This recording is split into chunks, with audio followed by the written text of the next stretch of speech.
probably tell by the way that I'm wrapped up that last night the temperatures really dropped. I've just checked the temperature on the van. It says it's -3 degrees. There's been a very sharp frost here. Thankfully this lake here is clear of ice, although you know some of the margins are iced over. I just thought this would be a perfect opportunity to answer a lot of the questions I've been getting asked about fishing the method feeder at this time of year. It's one of the best methods that there is out there as regards feeder fishing, for my own opinion, just purely because it's such a direct way of fishing. It's a self-hooking way of fishing, but at this time of year you tend to have to scale things down just to keep trying putting fish in your net. In the summer when the fish are really feeding frantically, it can be quite, one of the easiest methods to fish, but at this time of year, just by scaling down, cutting down the feed and putting the feeder in different areas that swim can still make sure that you're going to catch on this method. So today I'm going to be going through with you how to fish the method feeder in winter.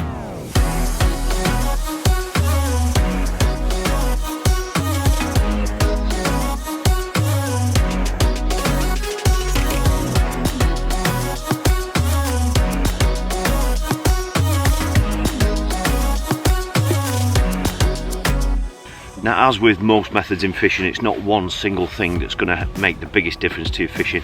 It's an accumulation of lots of different little things, and when you put them all together, it'll have the biggest impact on your fishing.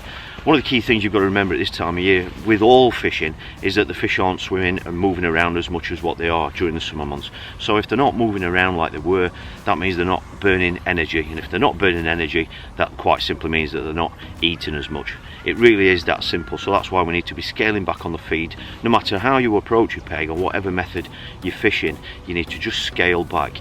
If obviously it turns out to be a red letter day and the fish do want to feed, then it's not an issue. You can suddenly start putting more feed in, but by not putting too much in at the start, just feeling your way into the session, you're not blowing your peg right from the outset.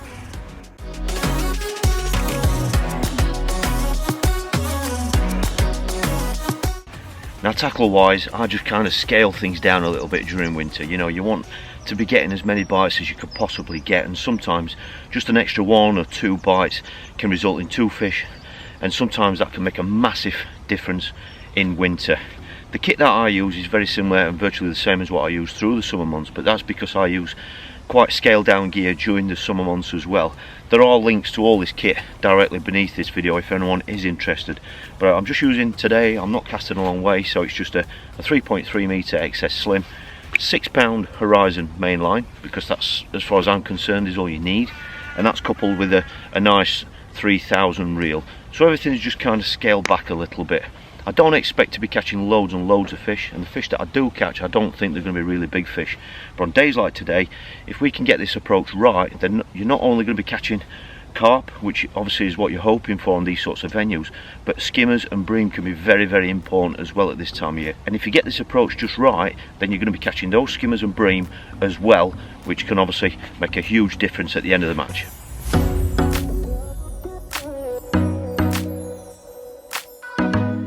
Now, when we're talking about scaling down, that obviously refers to the size of the feeder as well. We don't want to be feeding too much feed, okay? The only time I would put a larger feeder on at this time of year is if you're going to be sitting and waiting even longer for bites. Now, that is an issue that we could talk about in a moment, about how long you leave it in. And on some venues that can be, well over half an hour. On some commercial venues that I know in the Midlands, I know some anglers that leave it in for up to an hour. And obviously, they've got confidence in doing that, but obviously if you're going to do that, you've got to have confidence in what you're doing. On the venues I fish, they tend to be smaller venues, more often than not, so I prefer to use a smaller feeder and have casts that are a little bit more frequent. Okay, now my favourite feeder for this sort of fishing is, whilst I've said it's method feeder, there are different variations of method feeders now all across the different brands, and the type that I prefer are the open type methods. It's the ones with the sides on. There are lots out there on the market, and basically I love these feeders purely because obviously they cast really, really well, very, very accurate in a crosswind. That's obviously not an issue on a day like today, but they cast very accurately. They're nice and light. This one is just 15 grams and it's got sides on it, and that's the most important part as far as I'm concerned. It's those sides, because what happens is if you're going to be having longer casts, i.e. it could be 20 minutes, 30 minutes even, depending on the day, if you've got sides on the feeder like that, they are going to help hold the feed in one little area, on a plate, if you want to call it that, and if it's presented right, your hook bait is going to be right in the middle of that. So as opposed to a normal method feeder that hasn't got sides on it. That could have a tendency, and it has got a tendency for the ground bait or the pellets or whatever it is you're putting in to kind of melt away from the sides and expose the feeder and spread over a wider area. So that's the reason why I prefer that sort of a method feeder for this sort of fishing when you're waiting a long time for bites. And obviously the size of it, as you can see, it doesn't hold much bait at all, so that means that if you are going to be having more frequent casts in different areas, you're not leaving huge piles of bait all over your swim. Now the rig itself is simplicity. I get asked all the time, would I prefer a free running method feeder or a fixed one? Now by that I mean, obviously, is it one that moves up and down the line, which does comply with most fishery rules, or do I prefer the one that's got elastic running down the middle? Now I'll be absolutely honest with you that if I've ever got the option, I will always go for the one with the elastic that runs down the middle.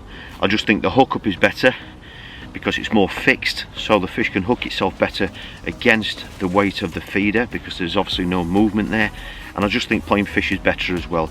You've got the feeder itself with elastic running down the middle, and that just helps cushion everything when you're playing the fish. Sometimes if you're fishing a feeder that can run up and down the line, then when you get the fish near the net, certainly bigger fish, when the feeder, when the fish is fighting near, you know, just before you're going to net it, that feed is actually bouncing up and down on the line, and that it can cause hook pulls, okay? And that's something that obviously I want to try and avoid wherever I can, and that's more evident if you're fishing with a heavier feeder when you're casting at further range, you know, because obviously the feeder's heavier, so there's more bouncing going on. So whenever I've got the choice, I will fish the feeder with elastic running down the middle. All I simply do is, when I fish with a feeder like this, is just use a nice simple snap link swivel at the top of the feeder like that.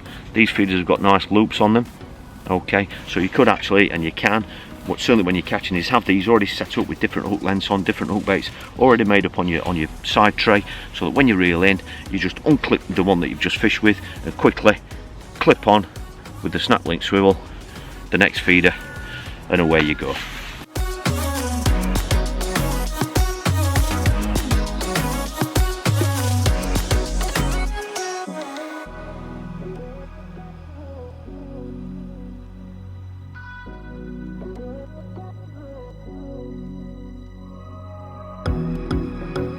Now I'm a huge believer in keeping your bait tray really nice and simple. That's most of the year, not to mention in winter. In winter I think it's even more important. You might only get one or two fish coming to inspect your feeder and come to the mix that you're putting in.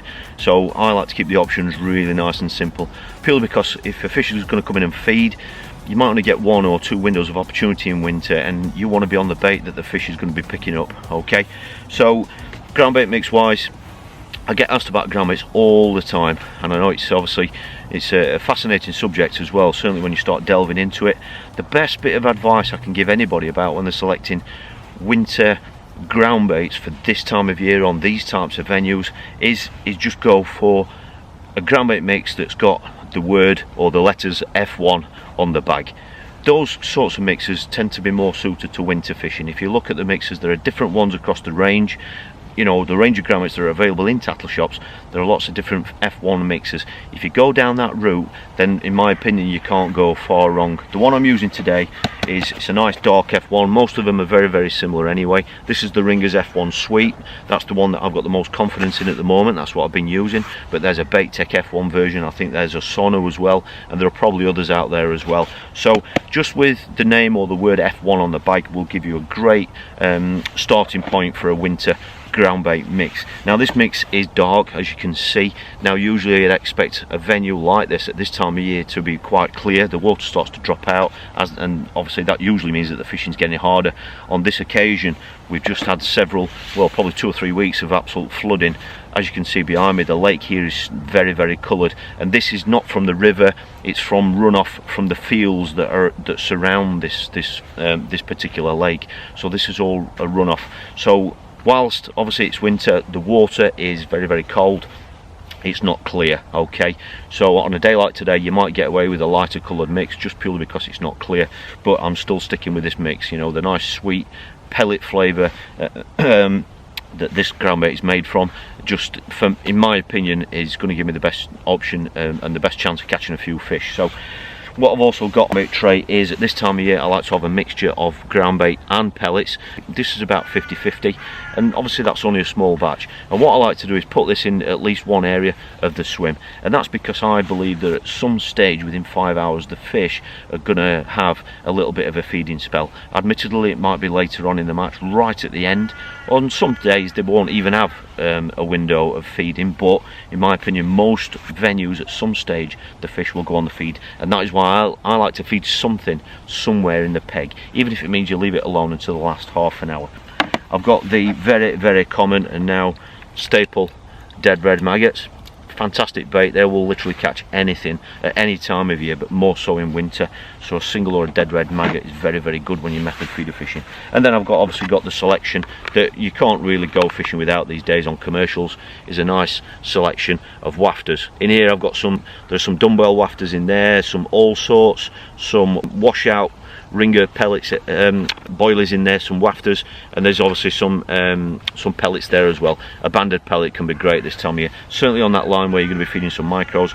Even if it's a smaller pellet like a 6mm, even a 4mm sometimes on a band can snare you a fish, but you can't really go method feeder fishing at any time of year without those baits.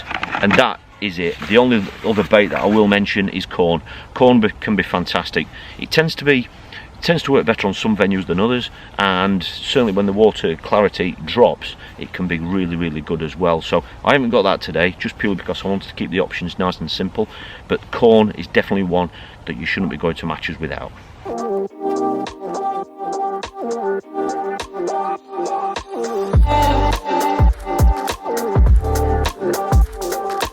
Now, in my opinion, one of the biggest things that's going to have a massive impact on your fishing at this time of year when you're fishing with the method is the way that you approach your peg. Every peg's different. You might have features, you might have not any features whatsoever, you might just have open water, but the way that you kind of work your way around the peg can have a massive impact on the overall result at the end of your session or the match. The best way I can show you this peg is if I quickly take this off the tripod and just show you hands free what the swim is like and how I would approach a swim like this. Okay, so that's the peg. I've just switched to the other camera for you, but this is the best way I can show you exactly how I would approach a swim like this. To give you an idea of width, the width of this peg here is about, I'd say it's 40 to 45 meters. Okay, there's no wind. Down to my left is open water.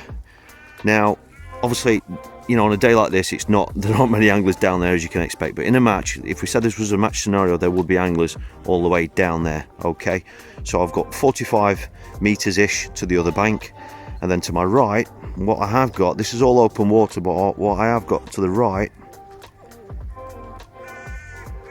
is a weed bed. Okay, so that is a weed bed there that I would expect any fish that might be backing off to back off into.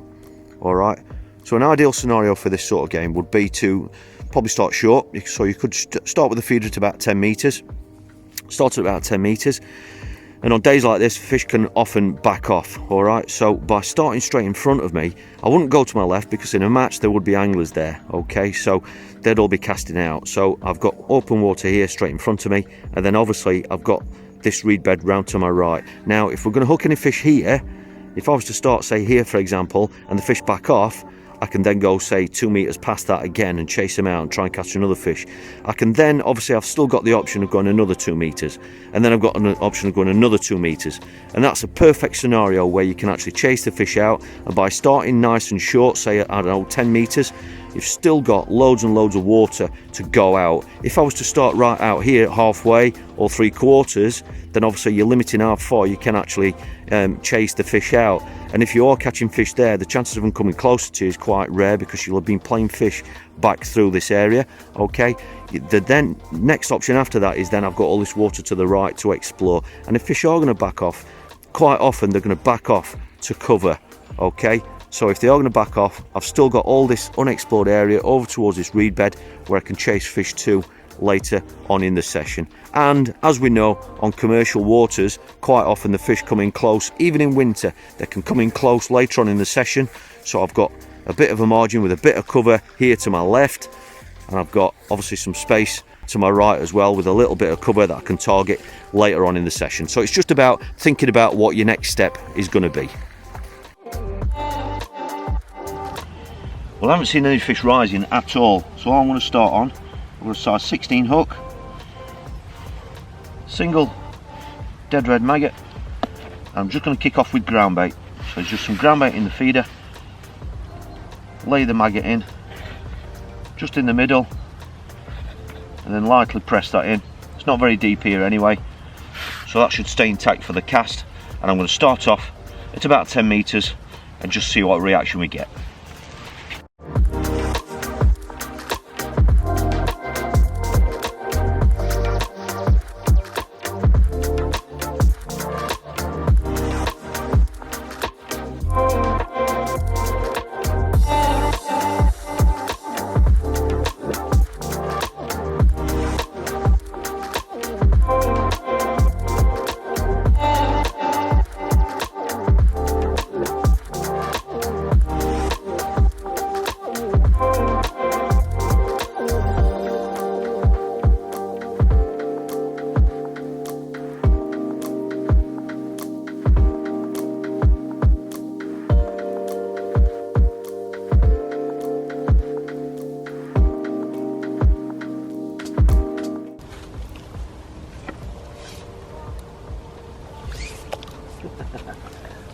That could be the section win. Well, that's not been in long. It's been in, not for this time of year anyway, 6 minutes. Obviously only a little fish. On a self-hooking rig like this, it just hooks itself. Single dead red maggot. It's freezing cold. It's like a block of ice. But it's just great to get off the mark. That was at 10 meters, so that's good. I can go back to that spot now and see if we can catch any more there. Beautiful little fish.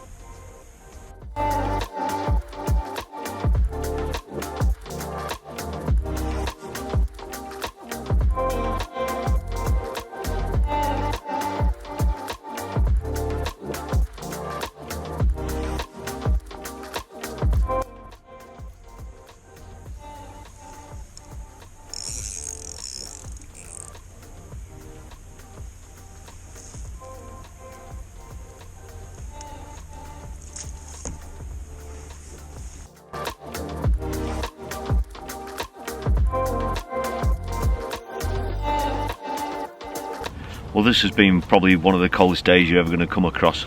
We've still managed to catch half a dozen skimmers. There haven't been any carp caught today, but I mean that just kind of emphasises the importance of scaling down a little bit, because obviously on those days when the carp don't feed, then you want to take any skimmers that might be there in your peg. It's been an interesting day. I've had a couple of fish at 10 meters, but then I didn't get any more signs there, so then I've moved out 2 meters, didn't get anything. I've gone out another 2 meters, and then I've another couple of fish, and then I've swung round to the right as well. So it's just been a case of chasing the fish around the peg a little bit, but that's what is very, very important in winter. You've got to be prepared to be a little bit mobile.